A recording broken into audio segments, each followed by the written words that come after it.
తలకి రాత పెడతా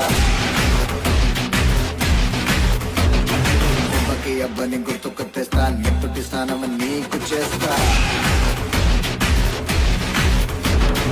కచ్చినట్టినంటే నేను కత్తి గుచ్చకున్నదంటే కచ్చగుట్టే వంటే నిన్ను చంపకుండా ఉన్నదంటే నిన్ను నిన్ను నిన్ను చంపి నీ రక్తంతోనే రాస్తా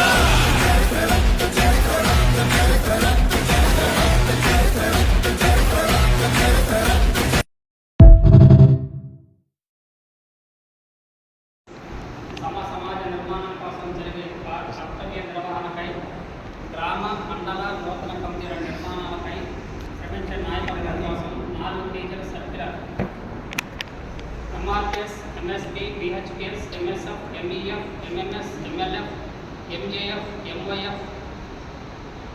ఎంవైఎస్, ఎంకేఎఫ్, ఆర్టీసీ, ఎంఈఎఫ్,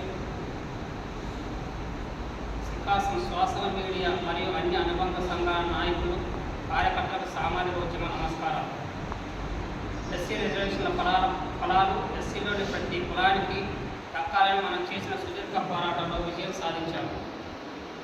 మన న్యాయమైన పోరాటంలో మన సంకల్ప బలం, త్యాగనిరతి, నిరంతర శ్రమ, పట్టుదల, ఆత్మస్థైర్యం మన జాతి చూపెట్టిన ఐక్యత వివిధ సందర్భాల్లో మనం చూపెట్టిన శక్తి ప్రదర్శన మనల్ని విజయతీరాలకు నడిపించింది.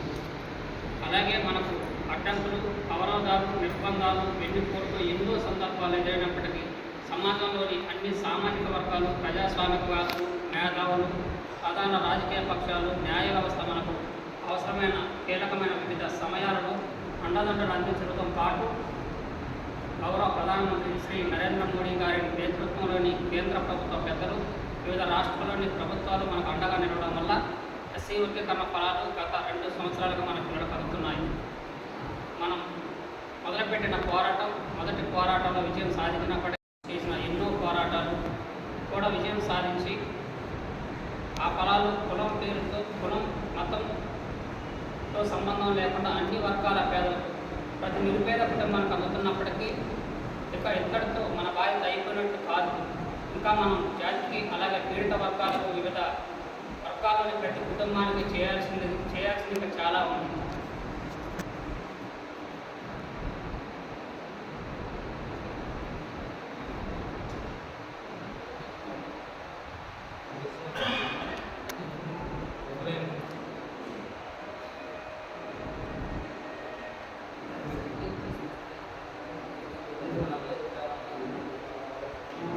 పెట్టిన పోరాటం కేవలం ఎస్సీ వర్గీకరణ సాధన కోసమే అయినప్పటికీ సమాజంలోని ప్రతి పేద కుటుంబానికి ఉపయోగపడే విధంగా ఎన్నో పోరాటాలు చేసి సమాజంలోని అన్ని పేద వర్గాలకు ఎలాగైతే వివిధ రకాలైన ఫలాలు అందించామో అలాగే మనం ముందు కూడా జాతి సమగ్ర అభివృద్ధికై, అలాగే అన్ని వర్గాలని పేదల అభివృద్ధికై కూడా మనం శక్తివంచన లేకుండా పాటుపడటం మన ధర్మంగానే భావిద్దాం.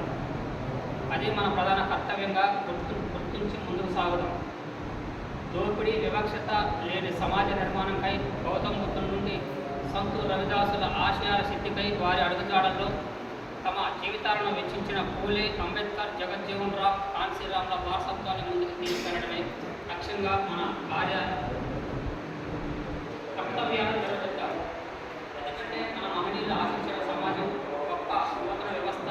ఆ వ్యవస్థలో మన దేశ పౌరులంతా సమానం అనే భావన ప్రధాన సూత్రమై ఉంది. కానీ మన దేశంలో కొనసాగుతున్న దుర్మార్గమైన కుల వ్యవస్థలో అత్యంత అణచివేతకు, వివక్షతకు గురైన కులంలో మనం పుట్టాం.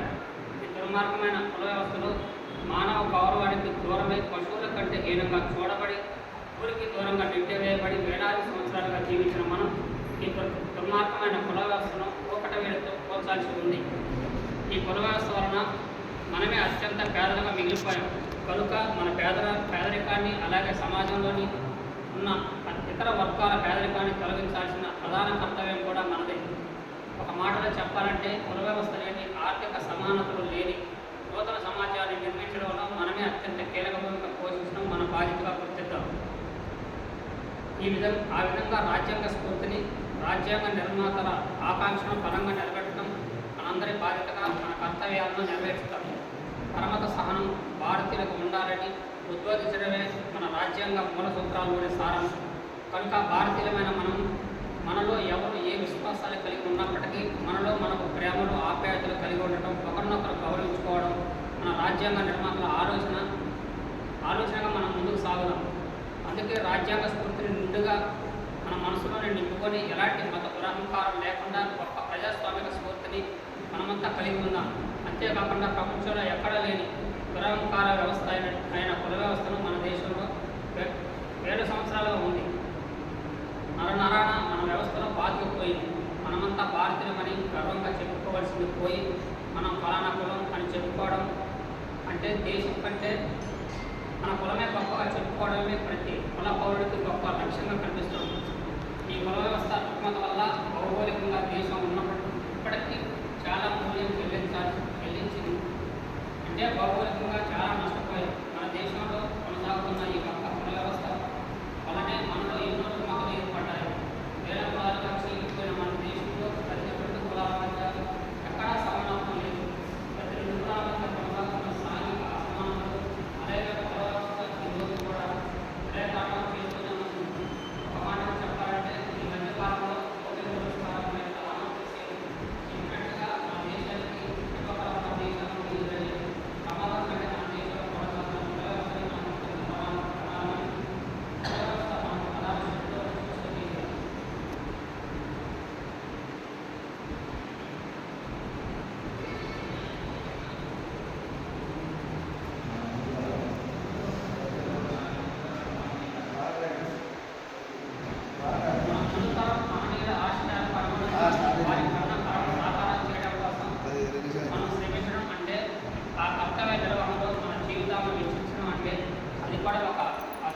మనకు వచ్చిన ఒక గొప్ప అవకాశంగా మనం భావిద్దాం. ఆ కర్తవ్య నిర్వహణలో ఉండడమే మన జీవిత ప్రథమ కర్తవ్యంగా ముందుకు సాగుదాం. ఇది అంత సులువు కాకపోవచ్చు, కానీ ఆ మహనీయుల కళ్ళకన్నా ఒక గొప్ప సమాజం కోసం మనం జీవితంలో పాటుపడకపోతే ఇప్పుడున్న ఈ దుర్మార్గమైన వ్యవస్థను పరోక్షంగా మనం సమర్థించిన వాళ్ళమే అవుతాం. ఇప్పుడు కొనసాగుతున్న సాంఘిక ఆర్థిక అసమానతల వ్యవస్థను ఇలాగే ఉండాలని మనమే కోరుకున్న వాళ్ళం అవుతాం. అలా అయితే ఇప్పుడు కొనసాగుతున్న దోపిడీ వ్యవస్థ వల్ల ఎదురవుతున్న అణచివేతను అసమానతను మనమే తెలిసి ఆహ్వానించిన వాళ్ళం అవుతాం. అలా అయితే అది మన రాజ్యాంగ స్ఫూర్తిని, రాజ్యాంగ నిర్మాతల ఆకాంక్షను మనం విస్మరించిన వాళ్ళం అవుతాం. అంతేకాకుండా మన శత్రువు ముందు మోకరిల్లిన వాళ్ళం అవుతాం. అలా అయితే రాబోయే తరాలకు బంగారు భవిష్యత్తును అందించాల్సిన మనమే రాబోయే తరాలను మన నిజమైన శత్రువులకు మన వాడిని మళ్ళీ మళ్ళీ బానిసగా మార్చిన వాళ్ళం. ఇది జరిగితే ఇక మన జీవితాలు వ్యర్థమే అనేది ముమ్మాటికి వాస్తవం. అలాంటి జీవితాలు కావు అలాంటి జీవితాలు కావు మన జీవితాలు. గత కాలపు మన మహనీయుల కోరుకున్న గొప్ప వ్యవస్థకు మన నిజమైన ప్రతిరూపాలుగా తయారవుదాం. వారి ఆశయశక్తిపై మన జీవితాలను వెచ్చిద్దాం. మన కాలంలో నేటి తరానికి కాకుండా రాబో తరాలకు ఆదర్శంగా ఉండేలా ఒక స్ఫూర్తిదాయకమైన జీవితాలను గడుపుతాం. శత్రువులతో రాజీ పడటం లొంగిపోవడం కాదు, వారిని ఓడించేదాన్ని ముందుకు నడుపుతాం. అందుకోసం జరిగే సంగ్రామానికి ముందుగా మన నుంచి అన్ని రంగాల్లో ఎదిగే విధంగా సుశిక్షితమైన సైన్య నిర్మాణాన్ని చేద్దాం. మనం చేసే ఈ నిర్మాణం గ్రామ స్థాయి మొదలు జాతీయ స్థాయి వరకు జరిగి తీరాలి. ప్రస్తుతం సెప్టెంబర్ 9 గ్రామ మండల స్థాయిలో నూతన నిర్మాణాన్ని పూర్తి చేయడం జరిగి తీరాలి. అన్ని విభాగాలకు గ్రామ మండల స్థాయిలో నూతన నిర్మాణాన్ని పూర్తి చేయడం ఇంటి పరిస్థితుల్లో జరిగి తీరాలి. అలా అన్ని విభాగాలకు గ్రామ మండల జిల్లా రాష్ట్ర జాతీయ స్థాయిలో బలమైన కమిటీలు ఉండేలా చూద్దాం. ఆ కమిటీలు అన్ని విభాగాలకు ఉండేలా చూద్దాం. ఇప్పటికే ఉన్న మన విభాగాలకు తోడు అదనంగా కూడా మనం నూతన విభాగాలను తీసుకుందాం.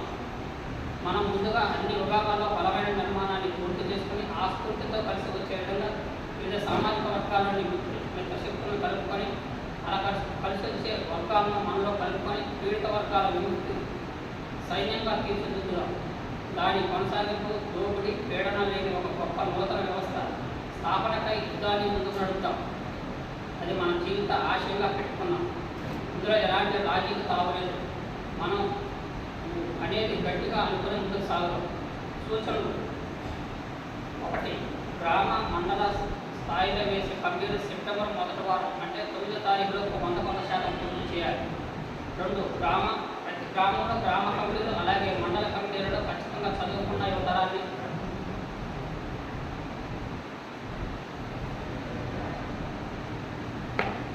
మాత్రమే ప్రోత్సహించాలి. ఖచ్చితంగా ఇది జరిగి తీరాలి. 3 సెప్టెంబర్ 9న వరంగల్లో జరిగే నూతన మండల కమిటీల జాతీయ సదస్సులో ఖచ్చితంగా మండల అధ్యక్షులు అలాగే అధికార ప్రతినిధులను సభ్యులకు పరిచయం చేయాలి. వీలైతే మండల కమిటీలోని బాధ్యులందరినీ ఒక్కొక్కరుగా పరిచయం చేయడానికి కూడా చూడాలి. ప్రతి మండల కమిటీ పరిచయం చేసే ఇన్ఛార్జిదే బాధ్యత. 4 ఖచ్చితంగా డ్రెస్ కోడ్ పాటిస్తూ సభకు రావాలి. 5 ప్రతి జిల్లాలో గ్రామ మండల కమిటీలు వేసుకునే నూతనంగా జిల్లా కమిటీలకు వచ్చేవారిని సెప్టెంబర్ 9 తర్వాత ముందుగానే గుర్తించాలి. నూతనంగా వేయబోయే జిల్లా కమిటీల్లో ప్రతి మండలానికి ఒకరు లేదా ఇద్దరు చొప్పున ఉండేలా చొరవ తీసుకోవాలి. ఈ రిపోర్టు ప్రతి జిల్లా ఇన్ఛార్జి వద్ద ఉండాలి. 6 రద్దయిన జిల్లా కమిటీల్లో ఉన్న నాయకత్వాన్ని వారి పని విధానాన్ని ఇన్ఛార్జీలు సమీక్షించాలి. వారి పట్ల సరైన అంచనాతో ఉండాలి. ప్రతి జిల్లా నుండి రద్దయిన జిల్లా కమిటీల నుండి రాష్ట్ర కమిటీలకు ఎవరెవరు తీసుకోవాలనేది కూడా ఇన్ఛార్జీలు నివేదిక సిద్ధం చేయాలి.